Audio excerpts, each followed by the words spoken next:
Si inaugura questa mattina ad Aragona la sorgente in città, siamo con coloro che sono stati protagonisti di questa bella iniziativa che darà ulteriore lusso alla nostra cittadina. C'è il signor Minnella, c'è il geometra Sergio Miccichè che ha fatto un po' tutte le carte affinché questa cosa potesse andare avanti, e c'è anche il sindaco Peppe Pendolino. Signor Sindaco, stamattina anche Aragona avrà la sua casetta dell'acqua.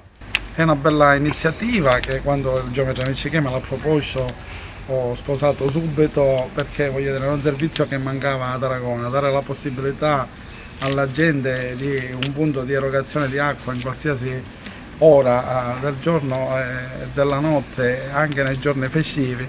E tra le altre cose la cosa più importante è che, ecco, circolerà sicuramente meno plastica e quindi ci sarà più tutela per l'ambiente. Quindi mi complimento con il geometra Miccichè e il signor Minnella per l'iniziativa che, ecco, l'amministrazione ha accettato ed è contenta che finalmente, passo dopo passo, diciamo che non solo riqualifichiamo il paese, ma lo rendiamo un paese, diciamo, più vivibile e più normale.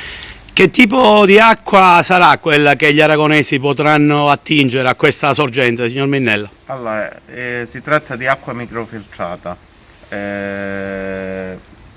refrigerata e addizionata di anidride carbonica.